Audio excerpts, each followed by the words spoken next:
Welcome to my video on supply and demand. This first video will cover demand. By the end of both videos, you will be able to define demand, you'll be able to define supply, you'll be able to analyze scenarios to determine shifts in supply and demand and their effects on price and quantity. And finally, you will be able to define equilibrium price and quantity. This is a demand curve. A demand curve is downward sloping. It's downward sloping because as prices fall, demand rises. And as prices rise, demand falls. So at $2, only 7.5 billion pounds of coffee are being demanded.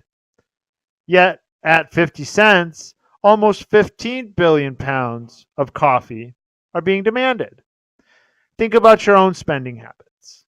If something you like is on sale, you're more willing to buy more of it than if it's not on sale.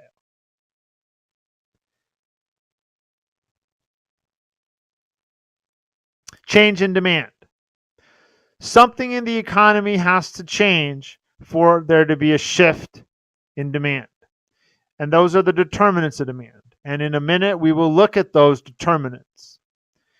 But when demand shifts, it either shifts to the right, which is an increase, or it shifts left, which is a decrease.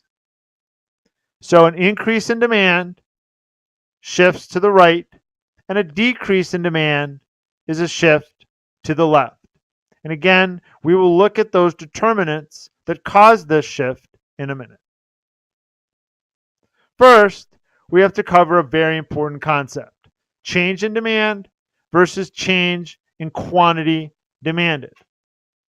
A change in demand is a movement along a particular demand curve based on current economic circumstances. So at $1.50, 8.1 billion pounds of coffee are being demanded. Yet when the suppliers lowered their price to $1, you end up with a 10 billion amount of pounds of coffee being demanded.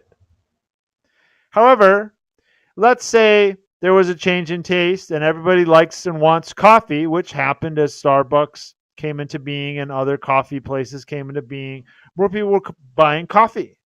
So at higher prices, you're going to end up with a greater demand than you would before those economic circumstances changed.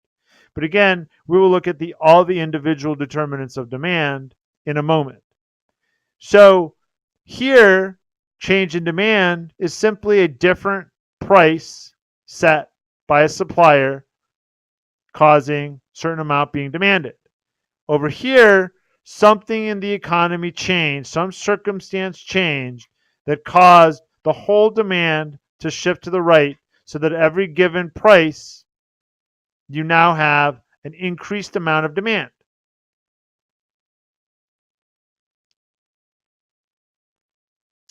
These are the determinants of demand. Take a second, look through those. We will go ahead and cover them individually in a second.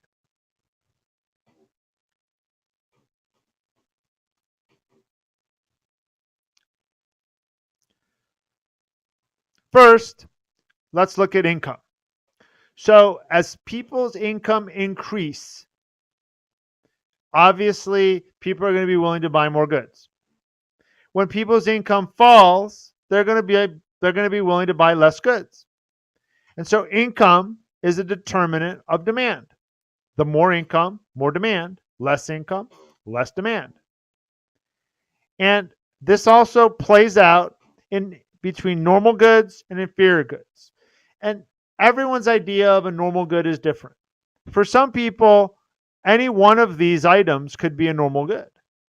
But for some people, any one of these items could be an inferior good, depending on their income level. So someone who loves spam, that's their normal good. But maybe they lose their job and spam for them becomes too expensive, they buy something else. Maybe for someone very wealthy, this yacht is their inferior good when they're making less money, and a nicer yacht is their normal good. And here, McDonald's could be a normal good or an inferior good. For some, In-N-Out is their normal good, and when they have less money, they go to McDonald's, as an example. Fruit Loops could be your normal good, and Fruit Rings could be your inferior good. So at the end of the day, you could think about normal good and inferior good based on brand is the normal good, generic, let's say, is the inferior good. Preferences. Right now, there's a huge demand for jeans that have holes in them.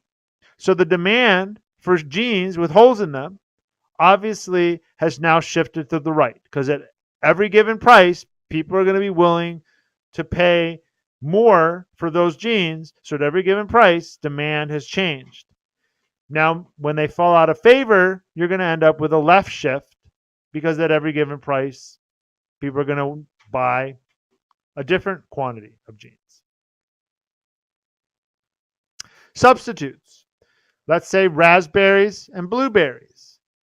If the price of raspberries falls, the demand for blueberries rises. You end up with a right shift in the demand for blueberries. You end up with a left shift in the demand for raspberries. Same difference. If the price of blueberries rises, then the demand for the raspberries, you have a right shift, and the demand for the blueberries, you have a left shift.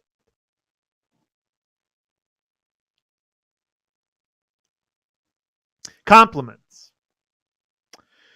So if rollers and supplies falls in price, you end up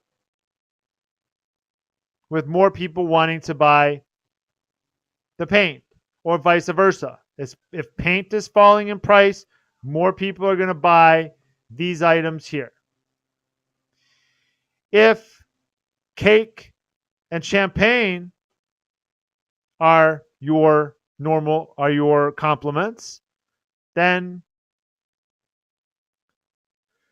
if the price of champagne rises, less people are going to buy cake.